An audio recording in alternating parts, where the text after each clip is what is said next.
Three.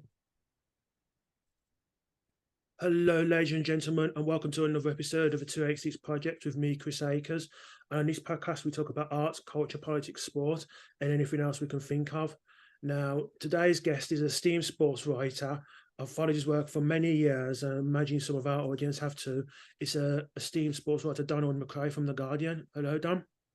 Hi, Chris. Thanks for having me on. Oh, good, good. It's a pleasure to have you on. As I say, I imagine most of our audience will know who you are, but if you just do a quick summary of basically where you come from, your journey to writing for The Guardian, just a quick summary. Sure. I was born in South Africa and lived under apartheid, and I was sort of in my early 20s when I left South Africa for political reasons. This was back in the 80s, just shows how old I am. And always wanted to be a writer. Books was my main aim. So it took a while, but by sort of early 1990s, I was a published author and sort of wrote about all kinds of subjects. Some were sport, and some of my sports books did okay. And then The Guardian asked me if I would sort of do their sports interview, which now it's 20 years ago this past September that I started doing that for them. So it's a combination of books, which take a long time for me, and I sort of do a weekly interview for The Guardian, and I also cover boxing for them. Okay, cool. Now, obviously, I know you from the boxing, but obviously I've read your other books that you've covered and your interviews as well, which you cover other sports. But obviously, the first thing I read about, bit of writing I read from you was Dark Trade, yes, which is a really acclaimed boxing book. Just, is it true that it was actually, the book itself was rejected so many times by major publishers? And it was actually, was it in Scotland, like a small publisher that actually got it? Yeah, they had published my first book, which was on a totally different subject, the sex business in London. So it was a book about prostitution. So, going back to going on to boxing, two murky worlds, as you can imagine. And my agent at the time sent out, I would say I'd done about 60% of Dark Trade and to 10 publishers. And 9 of them said, no, we're not going to buy this book. And we're quite clear that they just felt there was no, in their words, market for boxing. But yeah, the Scottish publishers, who were 2 wonderful guys, Bill Campbell and Peter Mackenzie, they were the one who actually did put an offer in for the book. And so, yeah, I was happy to go with them. But yeah, it was an insight, Chris, that it's a tough old business. And yeah, this was back in about 1995. And, things are still tough, I guess, to get, when you're starting out, it's not easy to get work published, but it worked out okay. And then, funnily enough, one of the publishers who had turned down the book actually bought it soon after it came out in hardback as a paperback. So, there was, and I didn't feel any, they were stupid not to buy the hardback, but I was pleased that sort of they acknowledged it. And subsequent editors who turned the book down have said to me since that, they wish they had published it. So when I was reading that book, obviously you develop a lot of close friendships and relationships with some of the boxers, and not just speak about their fights, but obviously behind the scenes. Sure. But the most obvious one is James Toney. Why is it about James Toney? Because boxing's full of characters anyway. And you have people like Chris Eubank, Nigel Benn, Prince Nazim Hamid. But why is it about James Toney that compelled you to write about him? I just found him fascinating. At the time, I started working on this book in the early 90s. He'd just become world middleweight champion. And he had quite an imposing sort of persona, which was based, in fact, it wasn't just an image. He'd been a former crack dealer, and he was full of anger. His father had abandoned him and his mother when he was a baby. And he was just a guy who had lots of difficulties in life, and he was violent. And Yeah, I guess most people were quite scared of him. And initially, when I met him, I went there thinking, wasn't sure how this was going to go because, yeah, he had a hot temper. But Chris, why I was kind of pulled to Tony is because although we have this forbidding persona, his manager was a white Jewish woman called Jackie Cullen. And all the other members of his entourage were women. The two other key people in the entourage were his mother, who was a baker, and his fiance at the time. And they just had a little baby called Jasmine. So these four females, starting with a baby, Jasmine, all the way to Jackie Cullen, who was the suburban housewife. Um, I just thought this is so unusual because normally, if it's a hardcore boxer, he'll come in with, 20 other hardcore looking guys. But Tony would be shouting and cussing. But he had, this complete female entourage, which I thought was fascinating. And I quickly got to know Tony and understand that beneath the facade, he was actually quite a funny man and he could be quite warm. And I think his mother and I got on particularly well. So a trust developed between me and them. And yeah, that's sort of how it started. And it just deepened as we went along. Interesting you talking about trust there, because as I said before, you didn't just comment on the boxers and what they did in the ring, but you looked at outside the ring as well. How did you manage to gain the fighters' trust? Because especially in the case of some of the fights, after tragedies, after the Eubank Watson fight and Ben McKellen fight, you managed to talk to those boxers behind the scenes. How did you develop that trust in the boxers so that they would talk to you? Yeah, it's a good question, Chris. And I think the honest answer is that I don't I didn't go with like a preset plan. Oh, I'm going to sort of woo them and um, convince them to trust me. I went there because I was interested in them as much as people, as boxers, then as boxers. Sure, I loved the boxing. I loved going to the fights. I always wanted to find out what made them tick and what made them special fighters. But in many ways, I think I was more compelled by them as people, wanting to know what was it like an hour before a world title fight when their lives were in jeopardy. How did they feel? And also afterwards, sure, when they win, it's jubilation and it's fantastic. But the times when they did lose, I also wanted to be there and not push because that's not a time where you want to ask sort of deep questions, but just to be there. I think they sensed that I actually, it sounds a bit naff to say that I cared about them as people, but I did. And especially I got to know them well over a number of years. This still happens today with boxers that I follow. I do develop a closeness with them. And I think they can sense that it's genuine. And I'm not there to do a sensational article about them. But this is something I spend a long time, especially in a book form. So that trust just kind of develops. And I think also the fact that I'm quite a shy person. So I'm not loud and I'm not pushy. And I think also some of them would invite me in to be with them before a fight. And I wouldn't be asking them lots of questions. I would hang back and sort of stay in the shadows a little bit. I think they respected that because they knew I understood how tough their business was. And yeah, we spoke a lot about, my past. I'm a South African. So I came out of quite a messed up country, the apartheid. And, I always wanted to develop more into a conversation than a question answer situation. So it's just like time and like anything in life, if you spend time with people and you show them respect, that respect is normally shown back to you. Obviously, as you said, you've interviewed people from many sports, but obviously a lot of people know you from boxing. And it's interesting because at the time of recording this, the weekend before, I was in London at an event, a debate event. And one of the Yeah. debates was about defending boxing. And I was actually Okay. one of the panelists. and I had to defend to these people what it is about boxing, how it helped people in society.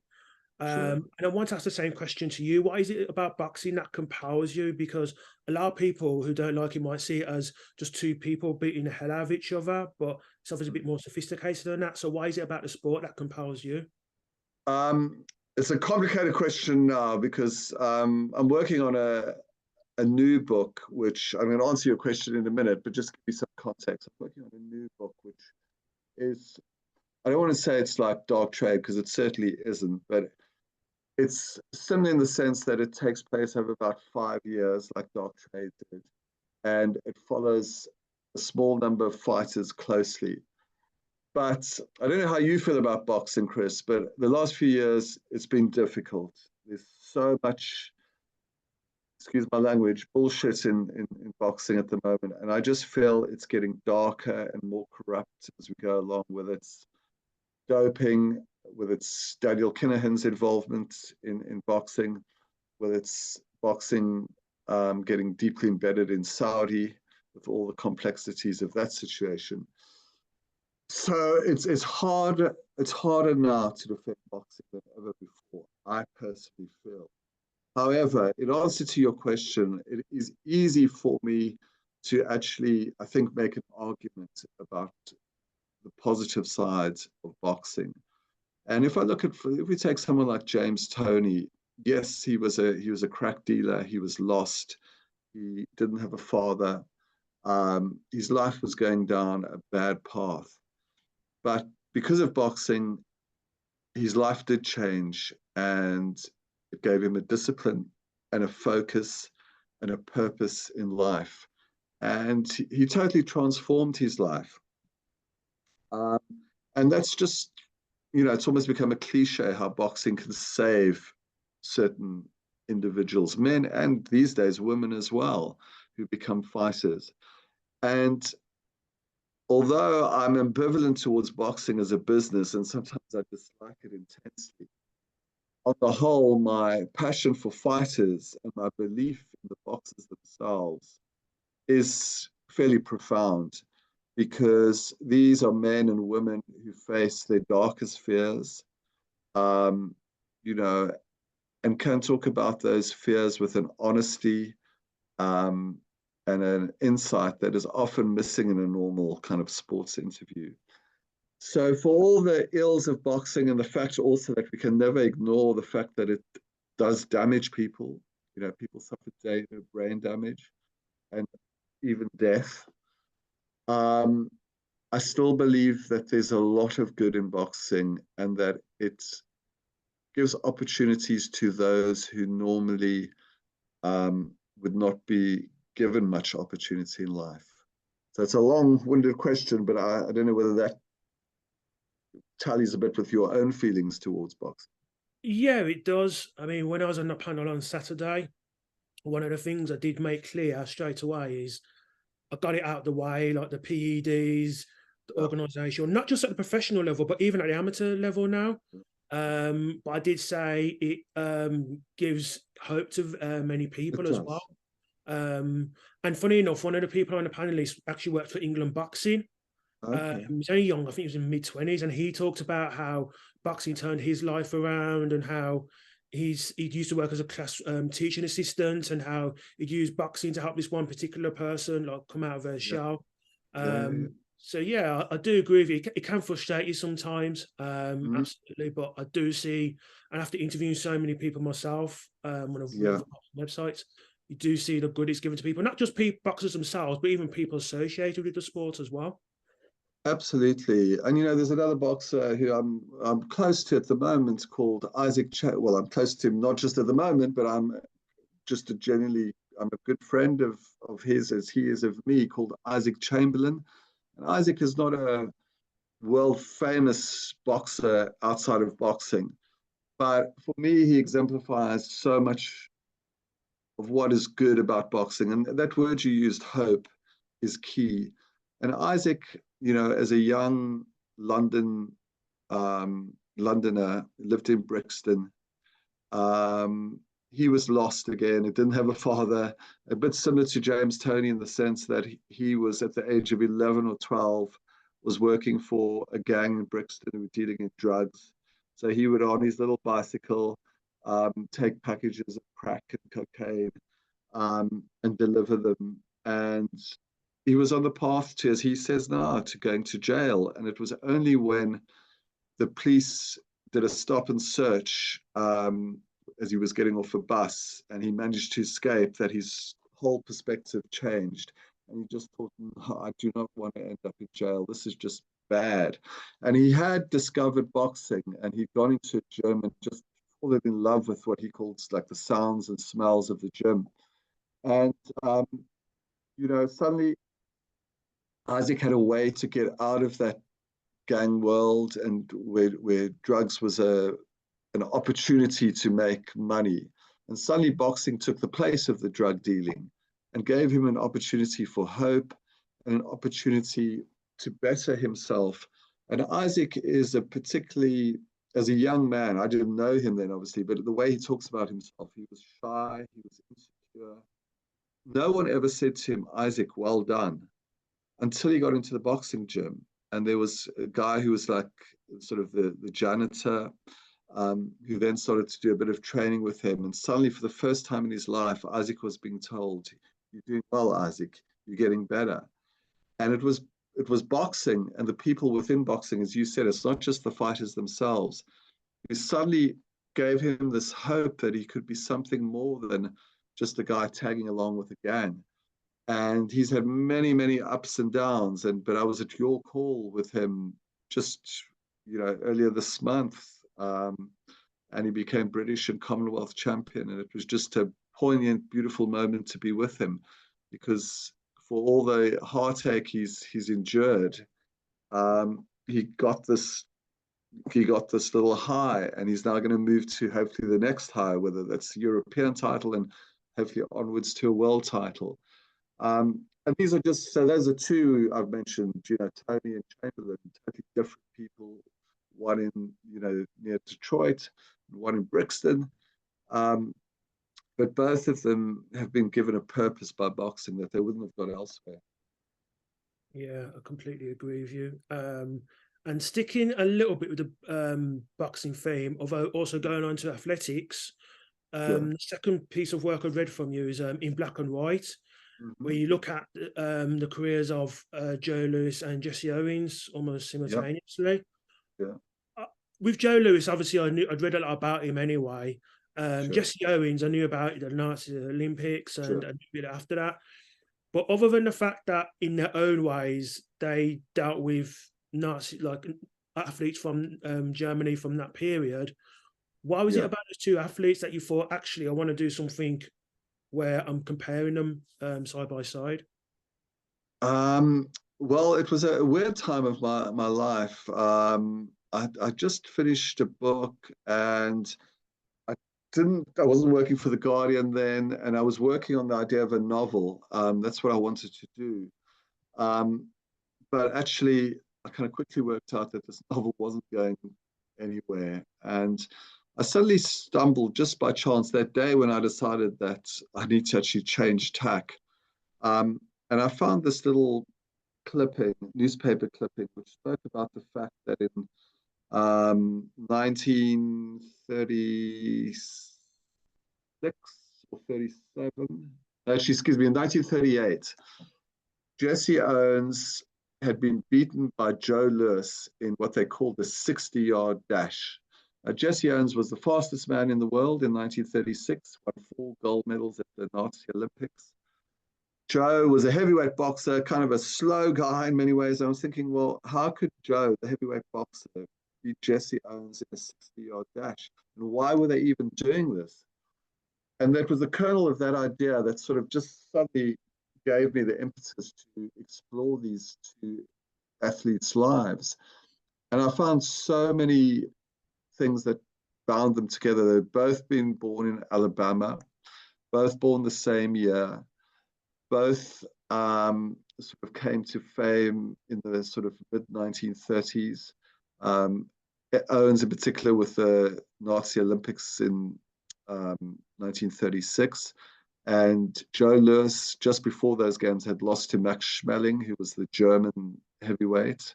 A good person, but Hitler kind of used him as a symbol of Nazism. And it was devastating for Joe when he lost to Max. But then he came back, and in the rematch, he won it. Um, and then I learned that they became friends because they were the first two African American sportsmen to actually feature in wider white American society. And, you know, so many sports like, baseball and American football, it was impossible, especially in baseball, black um, baseball players were not allowed to compete professionally because of racism. So Jesse and Joe broke down so many barriers. And I then got to meet Jesse Owens' family, because obviously Jesse and Joe were both dead. And they were wonderfully helpful to me. And both of them suffered enormously. I don't know if you want me to go into the ins and outs of their lives, but in a nutshell, from the peak of their fame, they quickly fell. And again, racism was at work. And their later lives were particularly tangled and difficult. I enjoyed doing that book, and it made me think that, well, nonfiction in a way is more powerful and more fascinating than fiction, because if you'd made up these two guys' lives, it would have sounded outlandish. So ever since then, I think I've been compelled to stick to nonfiction. The way you write, which I've been a fan of for a while, you write it almost like a story, like a tale. Like you say, you don't write a typical Q&A interview.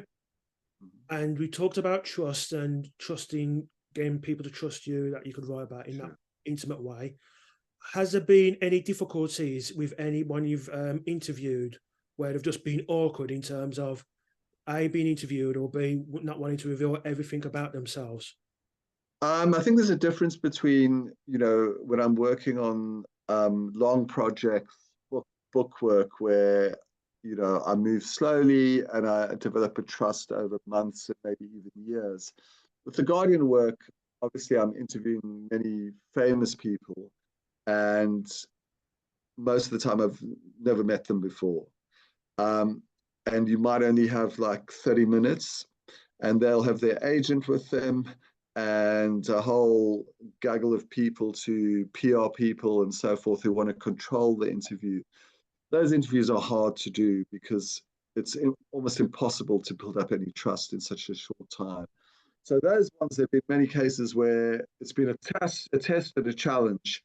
But in terms of, when I'm invested in a book or anything sort of a long gestation, I haven't had too many difficulties because, I think the trust is there. Wasn't there, because I remember listening to another interview of yours, I'm not sure if it might be Trish Dixon or someone else, but wasn't there a case where you tried to interview, was it Eusebio? And there's some difficulties Yes. doing that as well. Yeah, and obviously Eusebio was a famous footballer in the 1960s and 70s, and I interviewed him. I think it must have been in the sometime in the early 90s, and I went to Lisbon.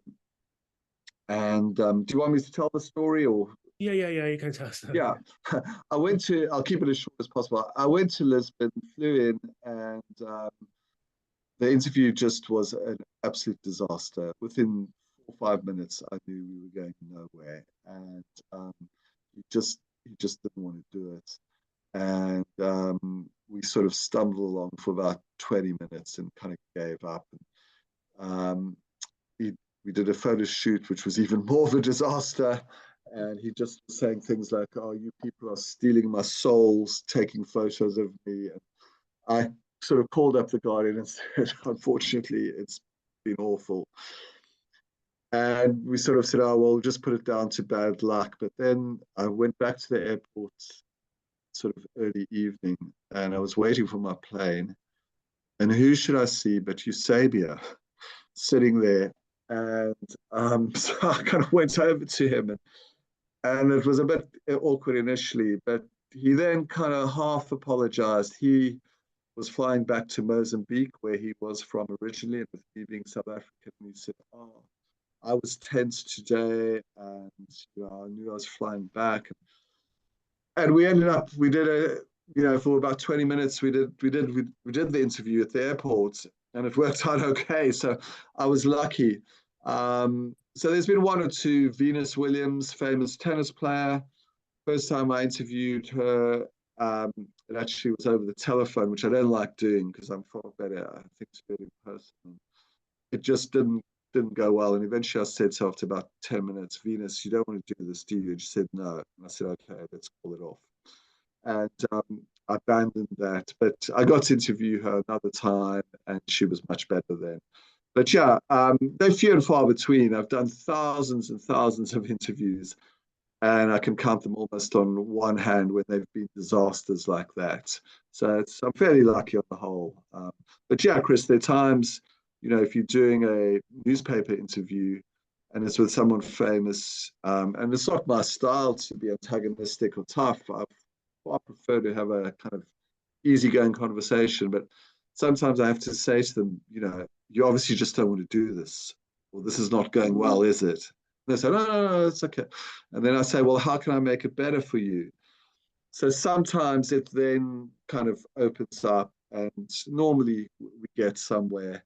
But yeah, the whole, I think people are fairly good and open to talking. And the more famous ones, you kind of get access to them when they've got something to sell, a book out, or a documentary has been made about them, which is fine. But yeah, it's much harder now to get access to the top people beyond in boxing. I think in boxing you can still get most top fighters. It's not so difficult to get to them compared to, say, football or other sports. Is that because boxers tend to be less media trained and tend to be a lot more forthright in their opinions and views? I think, yes, it's that, but I think it's also, even though boxing is a lot about deception, I mean, promoters and managers can lie to fighters. Fighters can lie to each other. They can say, "I'm in amazing shape," but it's actually just a way of hiding what's going on inside. And then fighters also lie to themselves because they're the last to sort of admit when perhaps it's time to give up. But for having said all that, I think there's a core of honesty in fighters. And some fighters have said to me, I say, "God, how come you speak so openly and honestly to me?" And they will make a bit of a joke and say, "Well, when you're getting punched in the face, it kind of takes away a lot of the nonsense. And, it makes you quite an honest person." And I think there's just something about boxing because it is so hard and because they suffer so much that they're not particularly bothered about the niceties of, "Oh, should I say this or should I say that?" And they tend, if you ask them an honest question, not always, but they tend to actually answer you quite openly. And that's why I also love boxing because, um, I was in Saudi last week, which, wasn't my choice of destination. I have a lot of, you know, misgivings about Saudi and sports washing. But Tyson Fury was fighting, and I've interviewed him many times. And, you know, I wasn't sure how this was going to go last week. It was just me and a couple of others. He knew all of us, but he actually was amazingly open and funny. And he's a hugely famous person, and obviously he's just had his Netflix sort of documentary made about him. But we just got down to it, and he spoke, openly, and so yeah, and most boxers are like that. I feel even someone like Mike Tyson, at the height of his fame, people, were scared of him, and he was perceived to be the baddest man on the planet. But some of the best interviews, excuse me, I've ever done were with Mike Tyson. So yeah, that's boxers, they're like no other sort of athletes on earth, I think. You bring up there Saudi Arabia, and obviously the weekend we had a Tyson Fury Francis Ngannou fight. Sure. Today it's been announced it looks more than likely that Saudi Arabia will be hosting a 2034 World Cup Yes, because Australia, the only other bidder, have yes, actually pulled out as exactly. well. We actually had a World Cup in Qatar last year. What are your views on one, sports washing, and two, the showcasing of politics in sport in general? Well, if we take the first one, sports washing, I think is a legitimate term, but it only covers the surface of this subject. And being in Saudi last week was fascinating because people within boxing, not so much, other journalists who were there, but some of the journalists who were there and all the people involved in boxing as a business were absolutely lauding Saudi and saying what an amazing place Saudi is. Um, and there are many good things about Saudi. I'm not saying Saudi is bad, and I met some good Saudi people and had some wonderful conversations. But what the people who are making money out of boxing in Saudi just choose to ignore is that so far this year, 112 people have been executed in Saudi. And I chose to interview um, some dissidents, and one woman in particular, Lena Al-Halhuth, her sister Lujane, was the woman who led the campaign against the ban on women driving cars. And she was jailed a number of times. And then in, I think, 2019, she was in the UAE and was kidnapped and jailed again for 1,001 days. And she's still under form of house arrest now, and she cannot travel. So to talk to her sister made me understand that actually this is not just about sports washing. And what is happening in Saudi, we do need to talk about it because beyond the executions, a number of the dissidents are saying the situation for anyone who's protesting against the state is worse than ever. And a 54-year-old teacher in September was sentenced to death because he made some mild criticism of the Saudi government.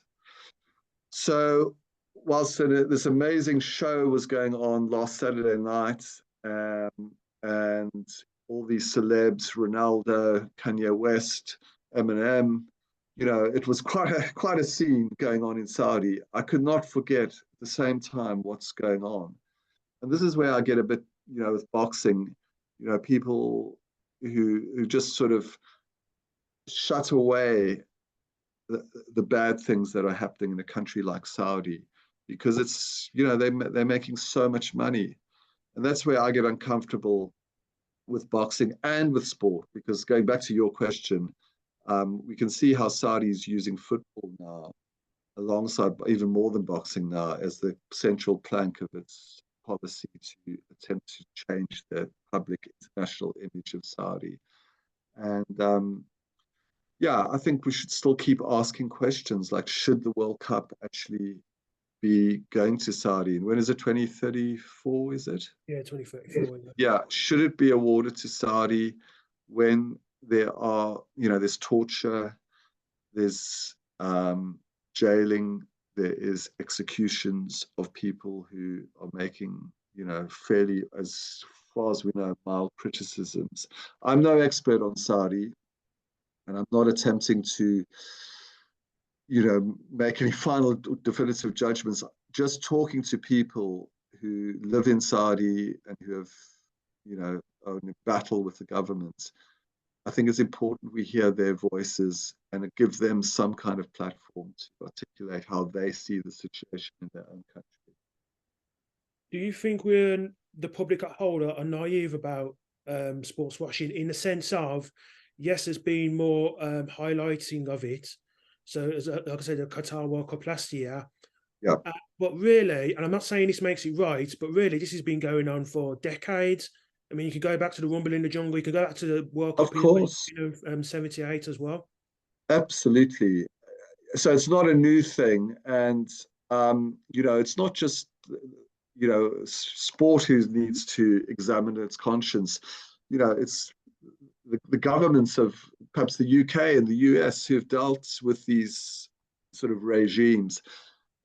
Businesses are dealing with them too. So sport is just in a way falling in line with politics and business who've been in sort of cahoots with these dodgy regimes for ever since time began, I guess you could say, in terms of modern society.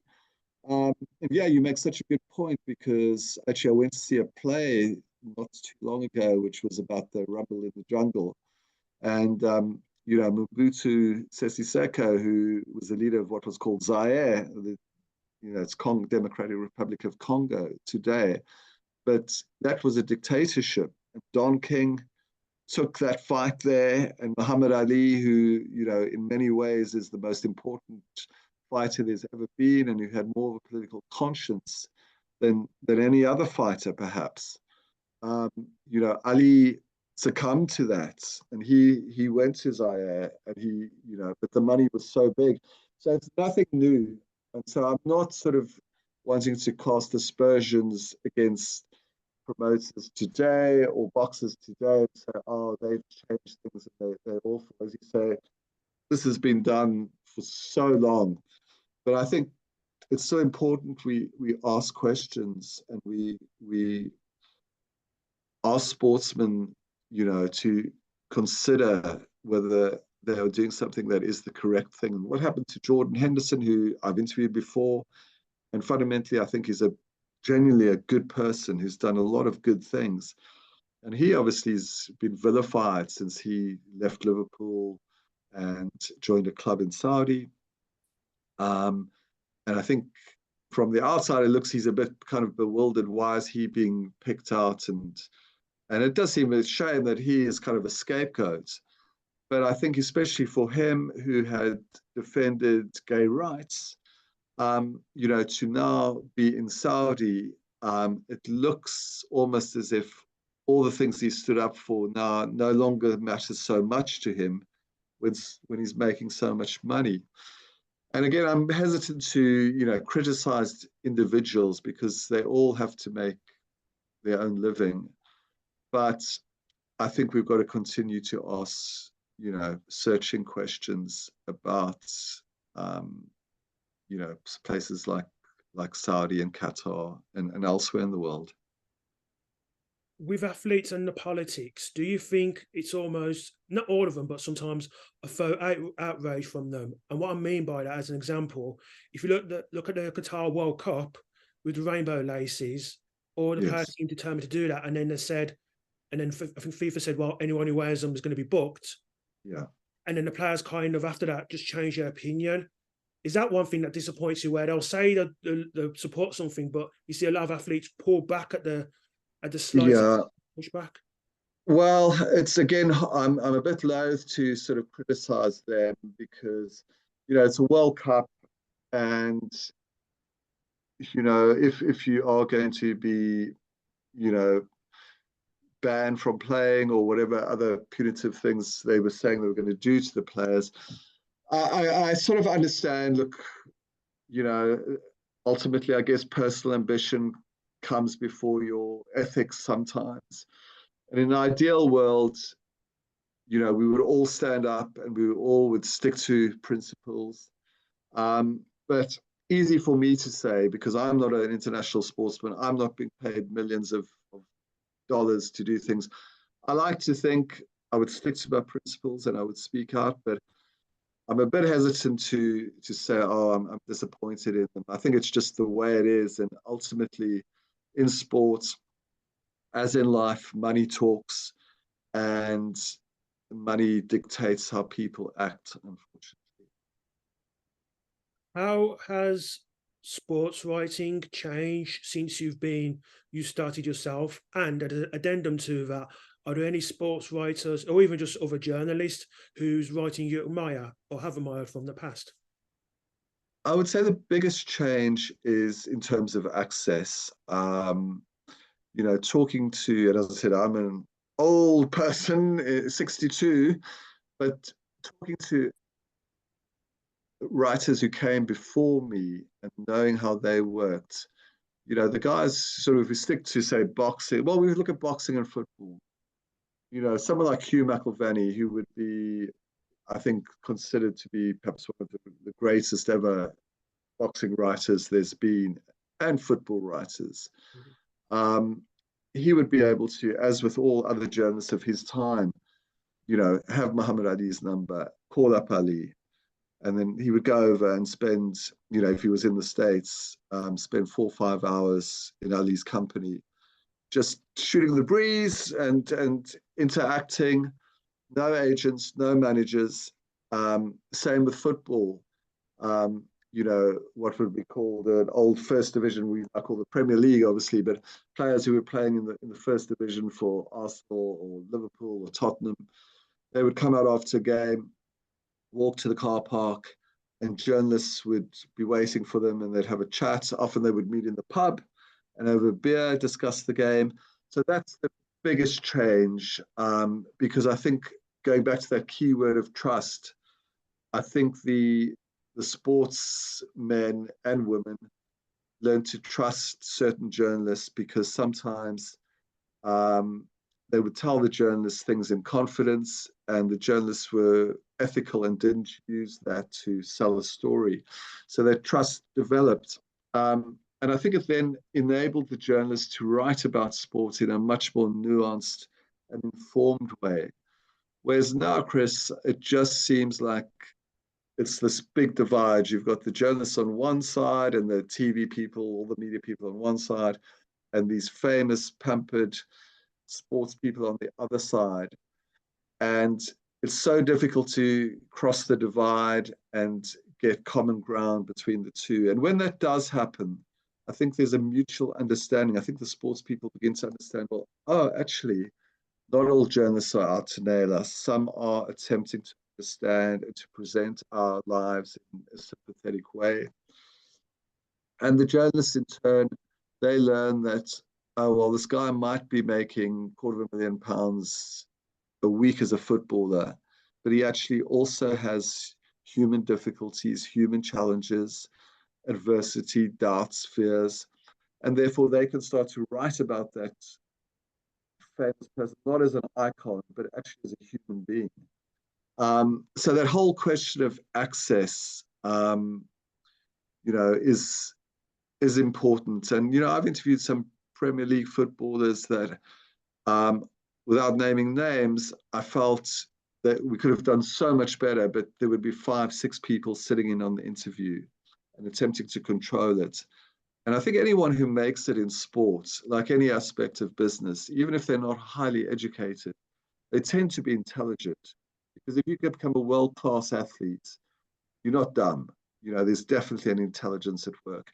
And that's where I get disappointed, because I feel the PR people and the agents, well, they've got to earn their money and they've got to look important. And if they're controlling the thing, they can say, well, that's my job. But what it means is that you get such a buffer between the interviewer, someone like me, and the sports person. And so you get just a superficial insight into their lives. And the times when, I have actually been able to do a proper interview, I think it's been good for me, and I think it's been good for the person on the other end of the mic. So access is the main way things have changed. How has the internet changed sports writing, or has it changed it? It has, absolutely, hugely, because newspapers now, it's difficult for them to make money. And so what has happened is they've cut sports desks, if we stick again to sport, because they just don't have the budgets. And, it's become a much more difficult world. In a positive way, how the internet has changed things, I think it's also opened it up, because if you're young writers starting out, in the old days, it would be so tough. How do you get into a national newspaper to write about boxing or whatever sport you love? Whereas now you can actually just set up your own blog, and with social media you can promote it.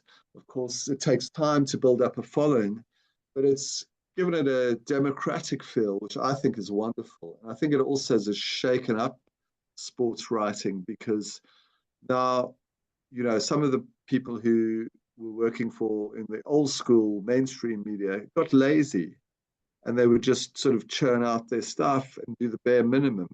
But now the competition is so fierce that you can't be complacent. So I think there's a lot of good that has come out of the internet in terms of its effects on sports writing. But in the negative way is that, as I said, it's hard to make a living. And I also feel a lot of young, talented, not even young, they could be just someone new starting out as a writer.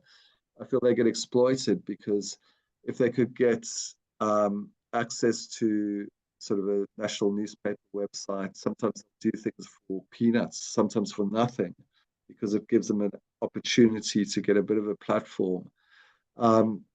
So yeah, it's a complex sort of feel, but on the whole, I think it's been a good thing. Is there any modern athlete, sportsman or sportswoman who you've not interviewed yet, but you would like to interview?